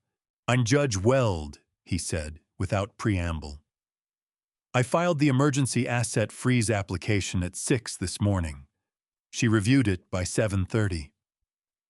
He placed a document on the table, 2 pages dense with legal language bearing a signature at the bottom in the firm, unhesitating hand of someone accustomed to signing things that mattered. "Granted. Effective immediately. The Hawthorne Boulevard property is frozen. The insurance policies are frozen. Any further fund transfers from accounts in your name are blocked, pending the outcome of the investigation." I picked up the document and read it. In the matter of Walter James Grayson, the court finds sufficient evidence of financial fraud, forgery, and elder financial abuse to warrant an emergency protective order. My name in a court document as a protected person. I had spent 31 years being the person who built things and signed off on them and made sure they stood up. Seeing my name in a document that said someone needed to be protected from people who were supposed to love me produced a feeling I did not have a clean word for, something between gratitude and humiliation, and a fierce, specific anger that had nowhere useful to go. I set the document down. "What do we need from me?" I said. Raymond and Frank exchanged a brief look. The look of 2 people who had already discussed this and were now presenting a unified position. "We need Marcus and Tara to come to this house and attempt to execute the final step of their plan with cameras running," Raymond said. "We have documentation, we have system logs, we have Lena Miller's statement and the notary investigation. But a recorded attempt them in this room with you actively working to obtain your signature on fraudulent documents closes the case completely. It removes any argument that the forgeries were clerical errors or misunderstandings. Shulky. The forgery documents, the server logs, and Lena's statement are the backbone of the case, Frank said. The footage from my cameras covers the exterior driveway front door, which is fully legal under property surveillance law. What happens inside stays as supporting context for Raymond's team, not as courtroom evidence on its own. Where? I said. Frank stood up and walked to the living room doorway. Here, he said, pointing to the upper corner above the bookshelf. Angle covers the whole room, including the couch and both armchairs. Second one goes in the hallway, catches anyone coming or going from your office. He looked at me. I'll put a third one outside covering the driveway and front door. That one's already legal under property surveillance statutes, since it's pointed at public-facing areas. How long will it take to install? I said. 40 minutes, Frank said. Less if you hand me tools when I ask for them. It took 35. Raymond was on his phone for most of it, speaking in the quiet, precise tones of someone managing several things simultaneously. I made sandwiches because it was nearly noon, and no one had eaten, and the domestic ordinariness of making sandwiches, while Frank installed hidden cameras in my living room, and Raymond coordinated with federal investigators in my kitchen, struck me as the kind of detail that would seem absurd if I tried to explain it to anyone later. Dr. Susan Okafor arrived at 2 in the afternoon. She had been my physician for 12 years, a tall, direct woman with reading glasses perpetually pushed up on her forehead, and the particular no-nonsense warmth of a doctor who had long ago decided that her patients deserved honesty more than comfort. She shook my hand, sat down at the kitchen table, and looked at me the way she always looked at me during annual physicals, like she was taking inventory and expected everything to be in order. "You look tired," she said. "I am tired," I said. "But cognitively intact," she said with a brisk nod. "I've already pulled your records for the past 18 months. Every appointment, every cognitive screening, every lab result. There is not a single notation in your file that suggests any impairment of memory judgment or executive function." She opened her bag and took out a folder. "I'm prepared to provide a sworn affidavit to that effect, which Raymond tells me will be useful." "I do more than useful," Raymond said from across the table. "It directly contradicts the narrative they were building." Dr. Okafor looked at Raymond with the expression of someone who had one more thing to say and intended to say it regardless of how anyone felt about it. "Tara Grayson called my office on October 15th, she said.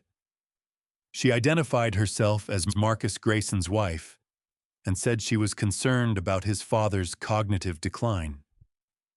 She asked me to document any signs of confusion or memory loss and to flag his file for a capacity evaluation." Dr. Okafor's voice was level and precise, but something hard had come into it. "I told her that patient medical information is confidential, that I was not in a position to discuss Mr. Grayson's health with family members without his written consent, and that I would be noting her call in his file." She paused. "I noted it that same day. October 15th, 2:14 in the afternoon. October 15th. 1 month before the note in Tara's system that said client appears compliant and isolated. They had tried to recruit his doctor before they wrote the note. They had been building this longer than even I had understood. My throat tightened, and I pressed my lips together hard and looked at the table and breathed through my nose until the feeling subsided enough to speak. "Thank you, Susan," I said. "Don't thank me," she said, with the brusque affection of someone who has known you long enough to skip the pleasantries. "Just make sure they don't get away with it." Raymond's phone buzzed. He looked at it and something shifted in his expression, not surprise but satisfaction, the particular expression of a man whose preparation has just been confirmed. "Judge Weld," he said. "The arrest warrants are drafted and ready. They'll be signed the moment we have the recorded evidence. He looked at me. All we need now is for them to come to you. I looked at Frank. Frank looked at me. Call Marcus, Frank said. Tell him you've been feeling confused lately and you'd like some help sorting through a few things. Tell him you'd feel better if he and Tara came by. I picked up my phone. My hand was steady now, completely entirely steady. The way it was steady on the morning of a project handover, after months of preparation when the work was done, and what remained was simply the execution. Marcus answered on the second ring. "Hey, Dad," he said with the careful warmth of someone performing an emotion rather than feeling it. "Everything okay?" "I've been a little foggy since I got back from Italy," I said. My voice came out slow and slightly uncertain, and the ease with which I produced that uncertainty told me something about how much practice I had gotten being dismissed. "I was hoping you and Tara might come by. I have some paperwork I don't quite understand, and I'd feel better if you looked at it with me." A pause. I could hear him covering the phone with his hand, the muffled sound of a brief exchange with Tara. "Of course, Dad," Marcus said, and the warmth in his voice went up in a way that made my stomach turn. "How about the 5th, 2 o'clock?" "That sounds perfect," I said. "I'll see you then." I ended the call. I looked at Raymond, at Frank at the living room corner, where a camera I could not see was already watching the empty armchair where Marcus would sit in 2 days. "January 5th, I said. 2 o'clock. Raymond uncapped his pen. "Then we're ready," he said. They arrived at 1:58, 2 minutes early, which told me Tara had been the one driving. I heard the car in the driveway, and I was already in position sitting in the armchair by the window, the one with the worn armrest, wearing an old cardigan I had not put on in 3 years, because Claire had bought it and I had always found reasons to wear something else. I had the television on volume low, tuned to a weather channel, because it seemed like something a confused man might watch without purpose. On the coffee table in front of me sat a half-finished glass of water and a bottle of vitamins with the cap left off, which Frank had suggested, and which I had arranged with the particular care of a man who had once spent 6 weeks ensuring a building's structural details conveyed exactly the right impression to an inspection committee. I heard the front door. Marcus had a key. I heard them in the hallway, the specific sound of 2 people calibrating themselves before entering a room, the half-second pause that people make when they are about to perform something. Then they came in. Tara was wearing a cream-colored coat, and a smile I had never seen on her face before. Soft, solicitous, the smile of someone visiting a relative in a hospital. She had brought flowers. Actual flowers wrapped in paper from the florist on Burnside yellow tulips, because she knew Claire had grown yellow tulips in the garden and had apparently decided that was the right prop for today's scene. "The tulips made my back teeth clench, Walter," she said, and her voice had a new warmth in it, the kind that costs the most to produce and means the least. "How are you feeling? You sounded tired on the phone." "A little better today," I said. I let my voice come out slow, slightly uncertain, the way it had on the phone with Marcus. I looked at the tulips. "Those are pretty." They reminded me of Claire's garden, Tara said, setting them on the end table with the practiced gesture of someone who had rehearsed the move.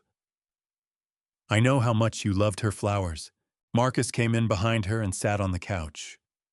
He was wearing the navy jacket I had given him for his birthday 3 years ago, which struck me as either coincidence or calculation, and I had stopped believing in coincidence where these two were concerned. He leaned forward with his elbows on his knees and looked at me with an expression of earnest concern that would have been convincing if I had not read his emails at 11:59 on a December night. "Not you doing okay, Dad?" he said. "You seemed a little confused on the phone." "I have been," I said. I blinked slowly the way people do when they are having difficulty following a conversation. Since I got back from the trip, hard to keep track of things. Tara sat on the edge of the sofa beside Marcus and opened the leather portfolio she had carried in under her arm. She moved through it with the efficiency of someone who had organized it in advance, each page where she needed it, nothing left to chance. "We thought we could help you get a few things in order," she said. Her voice was gentle, patient, the voice of someone talking to a person they have already decided cannot be trusted to manage their own affairs. "Just some paperwork to make things easier, so you don't have to worry." "That would be nice," I said. "I do worry."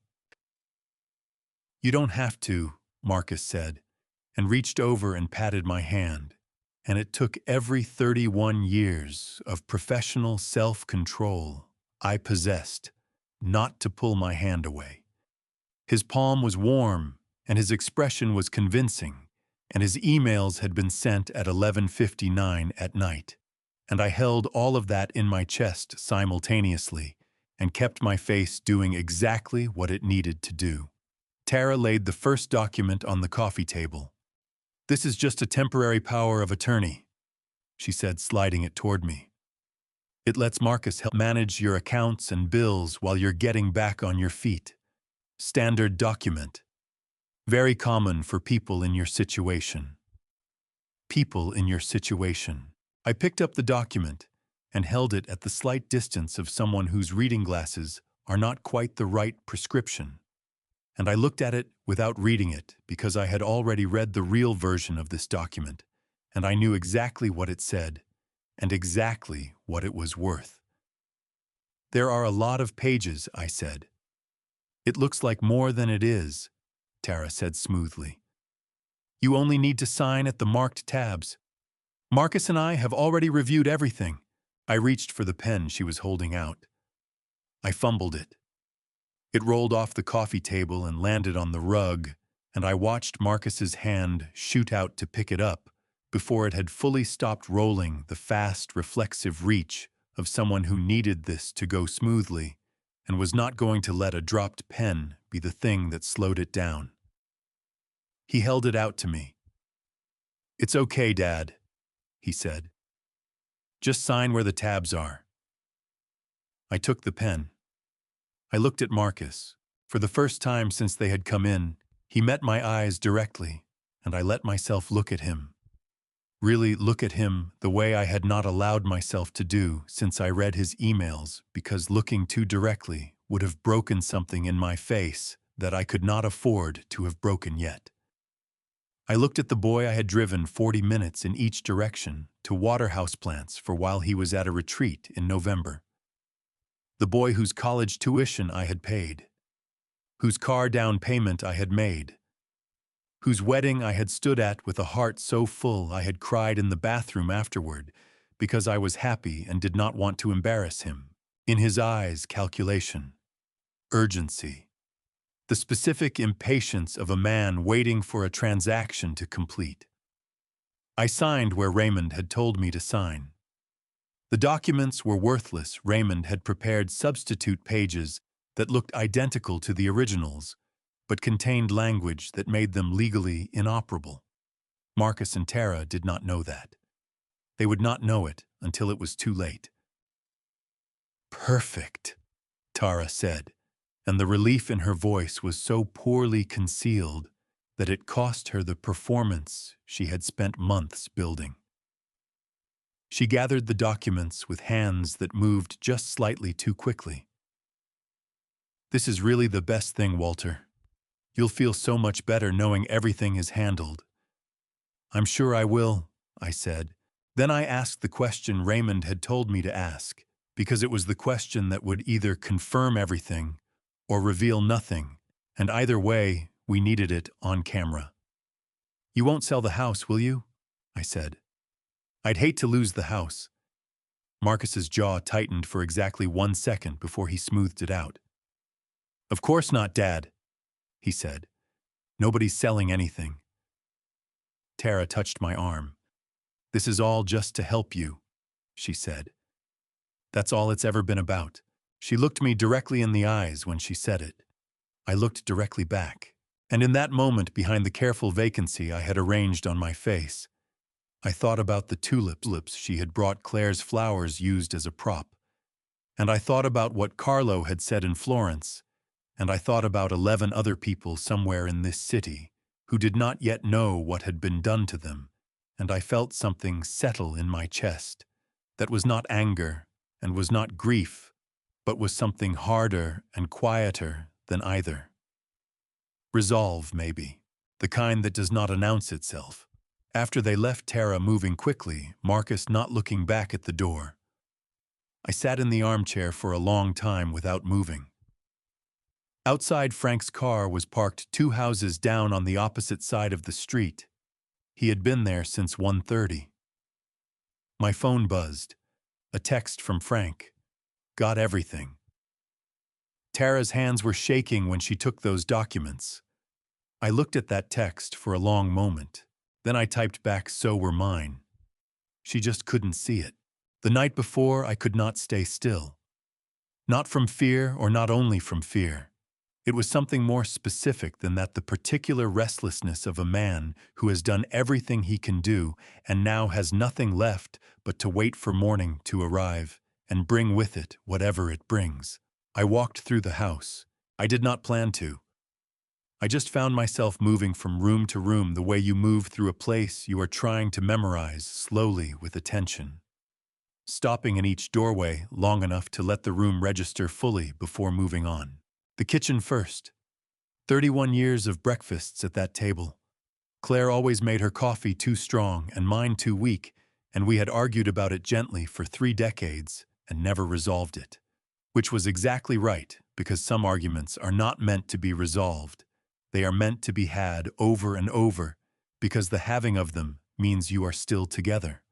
My throat tightened, and I pressed on. The living room. The armchair where I had sat 2 days ago while Marcus held a pen out to me and looked at me with eyes that contained no love. The corner where Frank's camera watched the empty room with quiet, patient attention. The end table where Tara had set the yellow tulips which I had thrown away the moment their car cleared the street. The hallway. The framed photographs. Marcus at 8 years old in a Little League uniform grinning with a gap where his front tooth had just come out. Marcus at 18, graduation cap slightly crooked, laughing at something outside the frame. Walter and Claire at their 25th anniversary dinner. Her leaning into his shoulder, both of them looking at the camera with the ease of people who have nothing to prove to anyone. I stopped at that one for a long time. Then I went to the window and looked out at Claire's rose bushes along the front fence. Dark stems against the January dark frost, white and still. They'll come back in April. I said out loud the same thing I had said the morning I left for Florence. Same as always. My phone rang. Raymond, everything is in place, he said. Judge Weld has signed the arrest warrants. Federal investigators will be at Maplewood at 8:45 tomorrow morning. Frank will follow Marcus's car from the moment it leaves your driveway. He paused. How are you holding up? I'm ready, I said.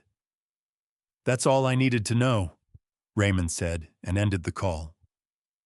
I went to my office, sat at the desk, turned on the lamp. I opened Claire's journal. I read what I had written in Florence. I thought of you all day. I read what I had written on the balcony in Siena. I'm going anyway. Whatever it is, I'm going anyway. Then I picked up the pen and wrote beneath it. Tomorrow it ends. I'm not angry anymore, or I am, but the anger has settled into something I know what to do with. I spent 31 years building things meant to stand up under pressure. I think I was built the same way. I just forgot for a while. I stopped. The pen hovered over the page. Then I wrote, I kept the promise, Claire. I didn't just exist. I closed the journal. I placed the Tuscany photograph inside it, tucked against the front cover the torn page from a National Geographic with her pencil circle and her blue ink handwriting on the back.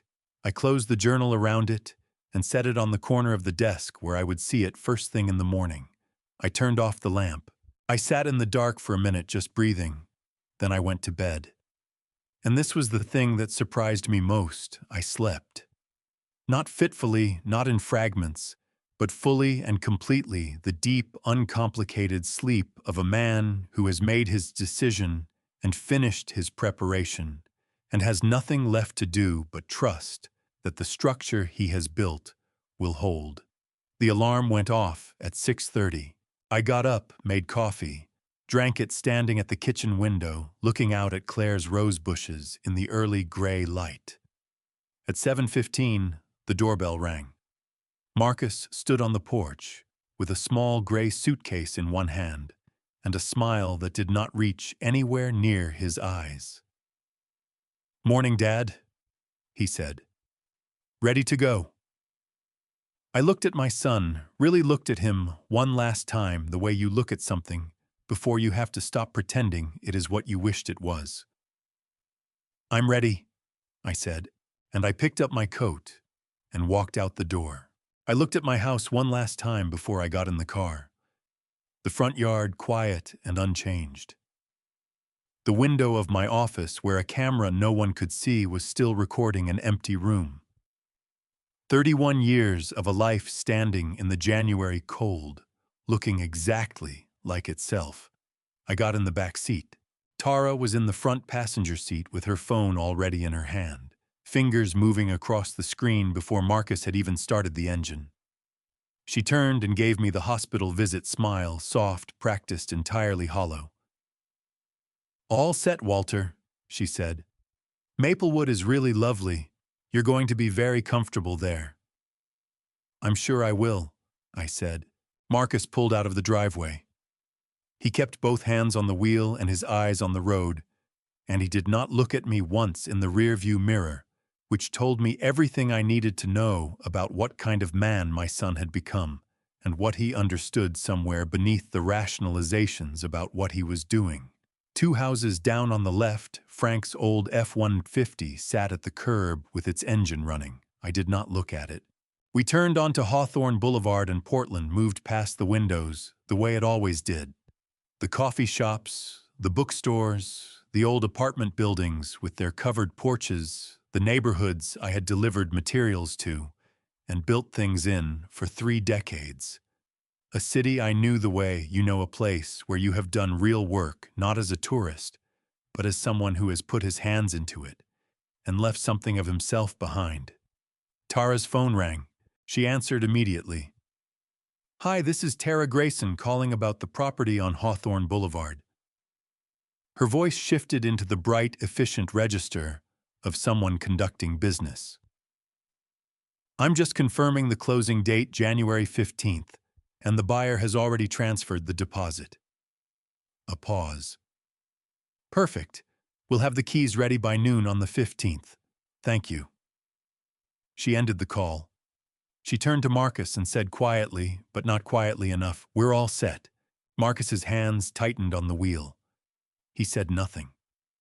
He kept his eyes on the road and his jaw set and his shoulders pulled in slightly. The posture of a man who had decided that not participating fully was the same as not participating, and had been wrong about that his entire adult life. In the back seat, I looked out the window. I thought about Frank's F-150, 2 cars behind us. I thought about the recording unit Frank had running on the seat beside him, capturing Tara's phone call with the flat, patient efficiency of a machine that did not care what it recorded, as long as it recorded everything. I thought about closing date January 15th. My house.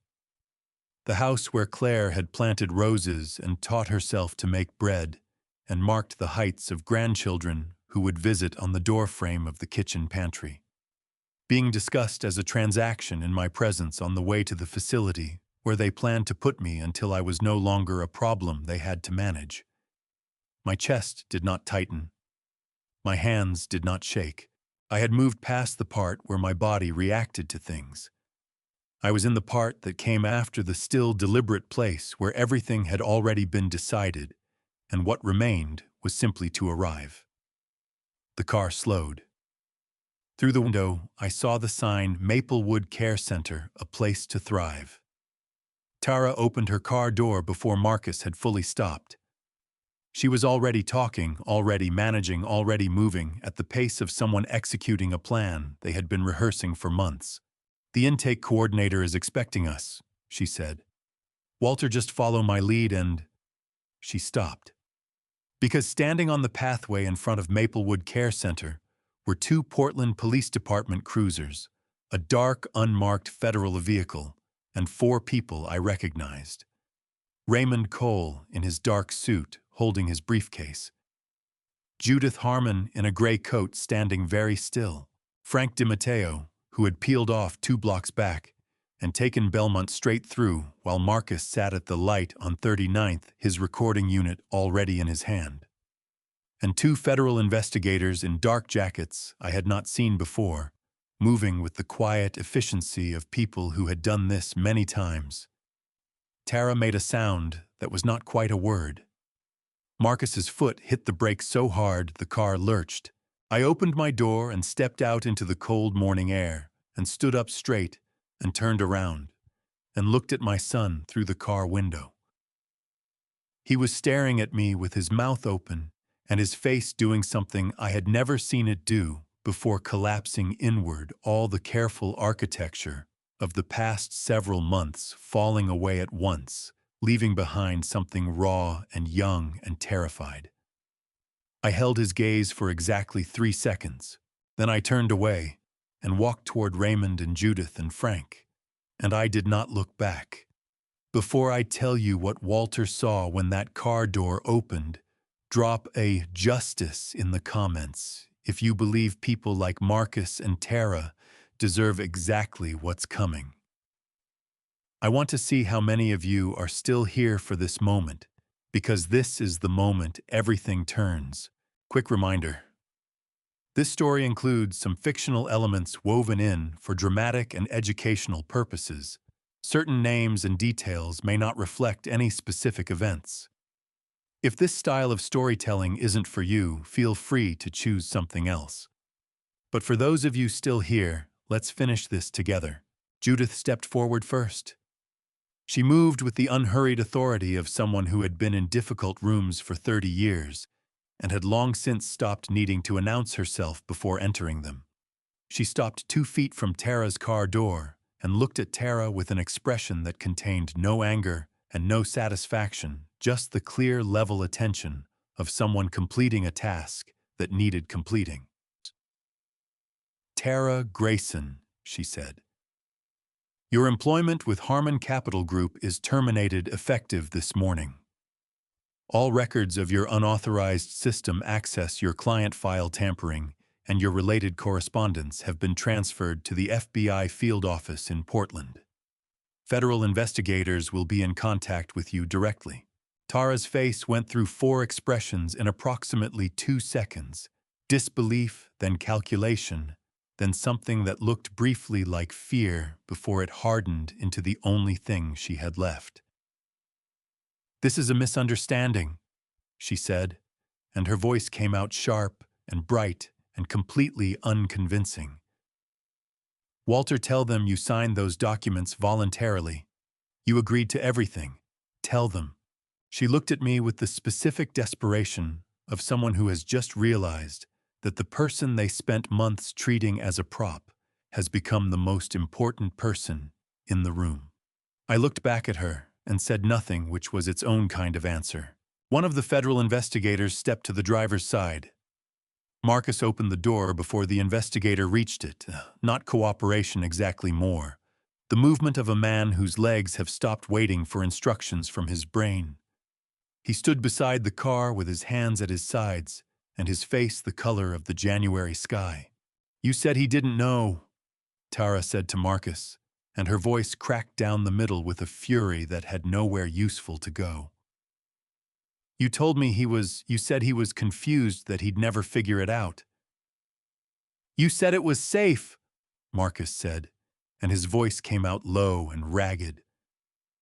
The voice of a man who had been telling himself a story for months and had just heard the ending.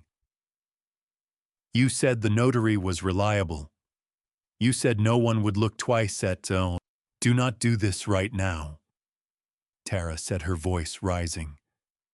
Do not, Mr. Grayson.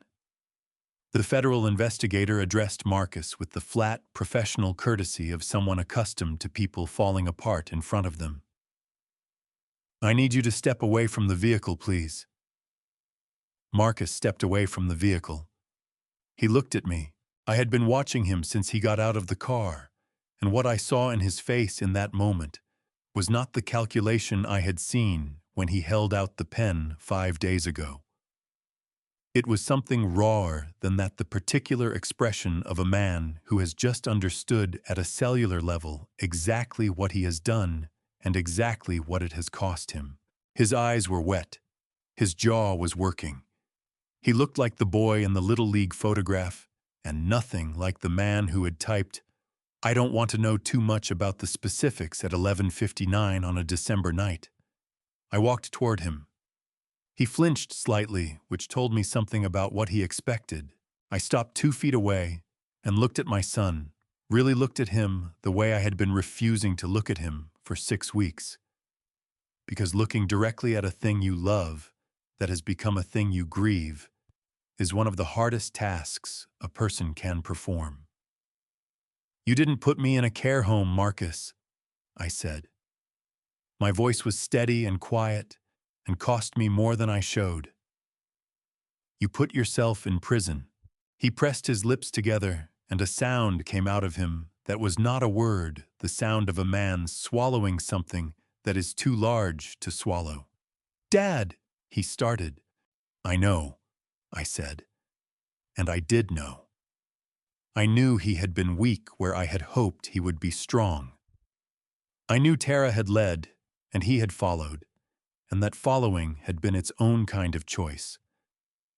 I knew that the boy in the Little League's photograph had still existed inside this man somewhere, and that what was happening today was in some ways the end of the last chance that boy was ever going to get.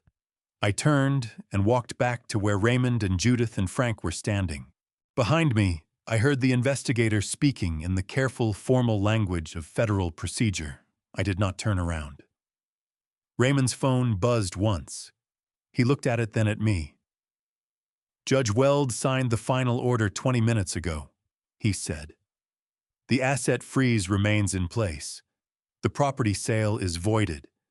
Your accounts are fully restored pending closure of the criminal proceedings. Thank you, I said. The months that followed moved with the particular momentum of things that have already been decided. Marcus accepted a plea agreement, full cooperation, complete restitution, a reduced sentence that Raymond negotiated with the precision he applied to everything. Tara faced the full weight of the federal charges and the 11 additional counts related to the other clients, and she faced them without a cooperating co-defendant, which made the weight considerably heavier. I recovered the majority of the $350,000. The house aid on Hawthorne Boulevard. I had a new power of attorney drawn up naming Frank DiMatteo as my designated representative, which made him laugh until he coughed. I established a trust for my grandchildren. The money would reach them at 25 in their own names, protected from everyone including their parents. And one morning in early spring, a letter arrived from a county correctional facility in Portland. Marcus's handwriting on the envelope. I set it on the kitchen table and made coffee and sat down and looked at it for a long time before I opened it. Dad, I don't expect forgiveness. I'm not writing to ask for it. I'm writing because you were the only person who ever stood in my corner without being asked, and I burned that down, and I need you to know that I know what I did. Not what Tara told me to do, what I chose to do. I chose it. I'm sorry. I folded the letter carefully and placed it inside Claire's journal next to the photograph of the Tuscany hills. I did not write back. Not yet. But I kept the letter. We drove up to Valdorcia in a rental car smaller than the one from the year before, which I had not thought possible. Judith navigated. I drove. Neither of us talked much, which had become one of the things I appreciated most about her company. She understood that silence between people who trust each other is not emptiness, but texture, the comfortable quiet of two people who have already said the important things and do not need to fill every moment with noise. The hills came into view around a bend in the road, and I felt my breath catch in the way it had the first time the year before, when I had stood on a hotel balcony in the dark and looked out at this valley and written in Claire's journal that I was scared of what was waiting for me at home. I had not been wrong to be scared, but I had gone anyway. I pulled over on a gravel turnout above the valley and got out of the car. The December air was cold and clean and smelled like wood smoke and cypress and the particular mineral sharpness of Tuscan winter. The hills rolled out below us in every direction, pale gold in the afternoon light. The cypress trees cutting their straight, dark lines against the sky, exactly as they always had and always would. Judith stood beside me without touching me, which was exactly right. I reached into my jacket pocket and took out Claire's journal. I opened it to the front, where the photograph lived, the torn page from the National Geographic. Her pencil circle, her blue ink handwriting on the back. One day, we'll sit on those hills and forget every worry we ever had. Promise me, Walter. I looked from the photograph to the valley. The same hills. The same light on the same farmhouses. The same sky she had circled in pencil because she loved it and did not want to damage it. I crouched down and placed the photograph on the ground, propped against a stone facing outward toward the valley she had always wanted to see. Then I took out a pen and turned to the back of the photograph. Below her handwriting in the space she had left, because she always left space for things she did not yet know, I wrote, "I made it, Claire." And I learned how to live for myself. I stayed crouched there for a moment, looking at both lines of handwriting, hers and mine, the same photograph 30 years apart. Then I stood up. Judith was looking at the valley, giving me the privacy of her profile, and I was grateful for it, the way you are grateful for something that did not need to be offered and was offered anyway. I picked up the photograph and placed it back inside the journal and closed it. The small olive wood box from the Siena market was in my other pocket. I took it out and held it for a moment, the warm grain under my fingers, the weight of it, the smell of old wood, and something faintly sweet. I held it out to Judith. She looked at it, then at me. "I bought it in Siena last year," I said. I didn't know why at the time. She took it from my hand with the careful attention she gave to everything that mattered, turned it once, and put it in her coat pocket, without making a production of it. "Thank you, Walter," she said. We stood there together for a while longer, looking at the valley, while the light changed on the hills, the way light changes in Tuscany in December, slowly, warmly, as if the day is reluctant to end. Then Judith said, "Ready?" I thought about everything the word had meant in the past year. Standing on a porch while Marcus smiled at me with empty eyes, sitting in an armchair with 4 letters on a desk. Walking toward Raymond and Judith and Judge Weld across a parking lot in the January cold. Ready. "Yes," I said. And I meant it in a way I had not meant anything in a very long time. Looking back, I realized God had a plan in all of it, even the night Tara stood in my living room and made me feel like a burden. That dismissal was not a punishment. It was a door. I spent 4 years making myself small, so other people could feel comfortable. Don't do what I did. Don't wait for someone to remind you that your life has value. Don't hand people the tools to diminish you and call it love. My personal opinion, the most dangerous thing an older person can do is disappear quietly. Show up. Spend money on yourself. Take the trip. Keep the promises you made to the people you loved. These family stories' revenge moments don't always look like courtrooms and handcuffs. Sometimes they look like a man buying a plane ticket on Christmas Eve and rediscovering that he still has a life worth living. This is what real family drama revenge feels like, not anger but dignity. Not destruction but clarity. If this family story's revenge touched something in you, leave a comment below and tell me what you would have done differently. Share this story with someone who needs to hear that it is never too late. And if you believe that respect is not optional, subscribe to this channel so you never miss another story like this one. Thank you for staying with me until the very end. And one final note. Some of the stories on this channel contain fictional elements constructed purely for storytelling and educational purposes. If that is not the content you are looking for, no hard feelings. Choose what serves you best.